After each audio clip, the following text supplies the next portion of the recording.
you know.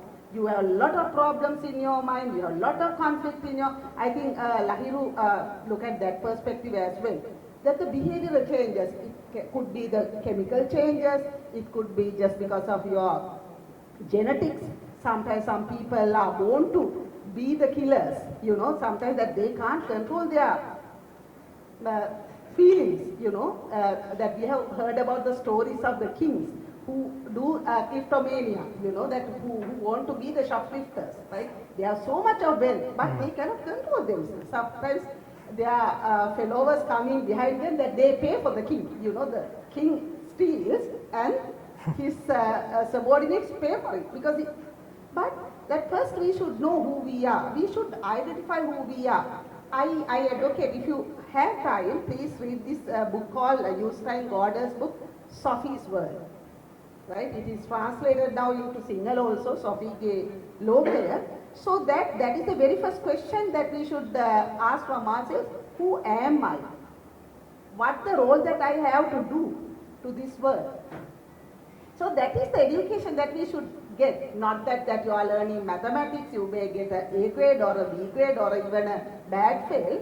That doesn't make you to understand yourself, right? First you should learn to live with yourself and then with the others, you know.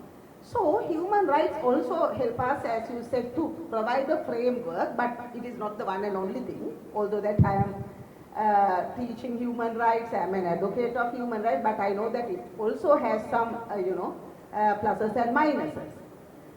Being a woman, being the one and only female member of the panel, I wish to take this female example or a woman question here in our discourse that we are very nostalgic people. We like to phrase about the past.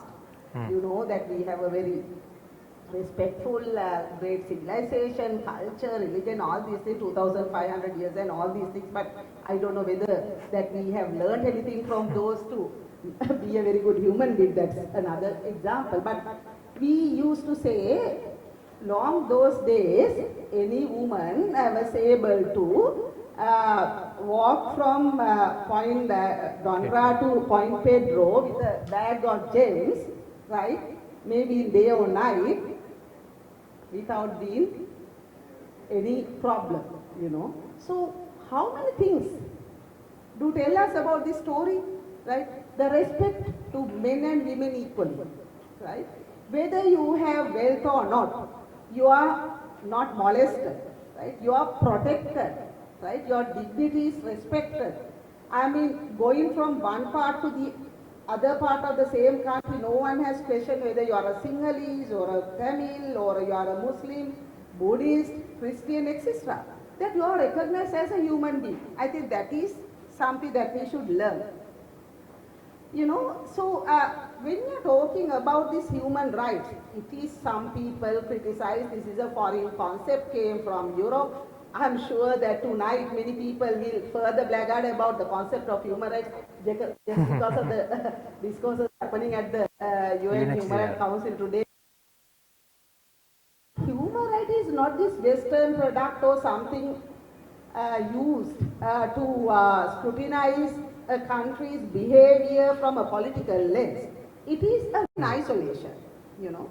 So when a criminal, I am coming from my legal background, I mean, say a person is convicted, who is alleged to be committed a crime, and now he is found guilty, and what is the punishment given if it is not the capital punishment?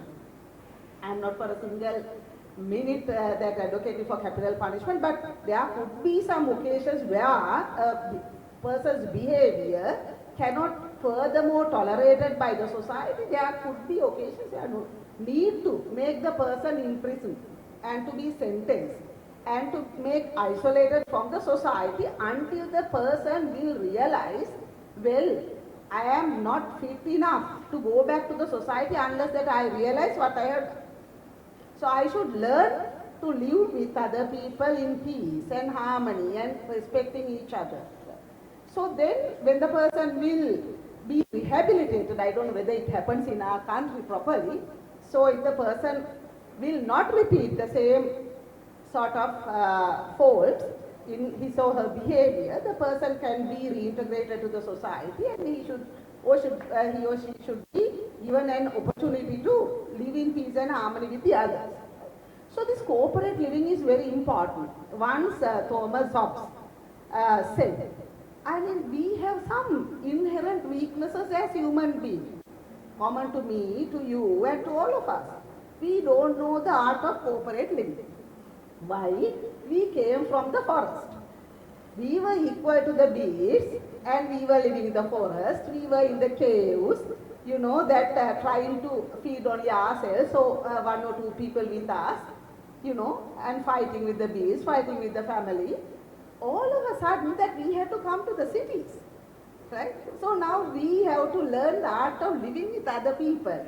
We have the houses, we have to go to schools, we have to engage in our employment, but still sometimes that we show we are the nasty, brutal human being who was living in the forest. I mean, if you have ample of resources sufficiently, so we may not showcase our beast within us. But if we have one plate of rice and you are living with your most loved ones in the home without having anything to eat for the past week, you may not see, this is my mother, this is my husband, this is my child.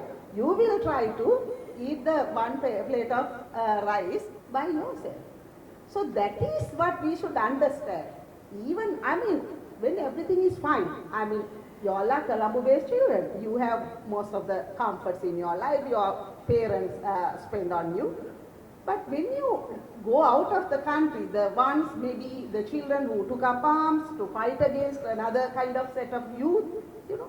So we have to understand that why in difficult situations that we cannot control ourselves, because we do not see the peace in our education, or our education is not motivated to learn things in peace. Therefore, my personal view, Lahiru, I mean, teaching religion or something in the school may not necessarily bring peace to the curriculum. Or teaching the subjects, a subject called peace may not necessarily bring peace to us, you know. So, what we should learn is how to improve our soft skills of living with each other. I mean, there's a Greek mythology, Zeus, the greatest god. God of thunder. Yes. So, he saw the people, how the people are taking arms and kill each other. So, he wanted to send a junior god called Hermes to the world. And he said, you go and tell these people, in the name of myself, stop this, because that you need to inculcate values of living each other in peace and harmony. Otherwise, that you will be destroyed like a disease, maybe like a pandemic like corona, if you don't know the art of living. This corona or other things may kill each other, but there could be a vaccine coming one day to control. But if you don't know how to live in peace and harmony, I don't think a vaccine can be produced to control such behavioral anomalies, you know. So with that, I wish to say, well, that human rights are a very important tool, but it should not be another tool of tourism that will let people or... So religion is also the same thing, you know. So if I try to overemphasize my religion among the people who may not the followers of the religion that I observe, so then religion will create a division.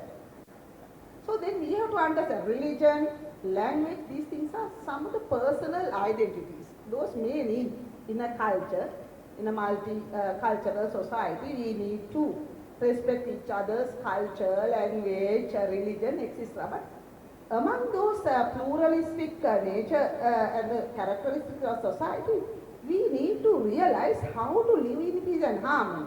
In that respect, I think the best thing, I mean, more than a religion, sometimes human rights will provide a platform. Thank you. If you want any question that you can ask. Thank you very much, madam. That was very enlightening, and I think we have run out of time.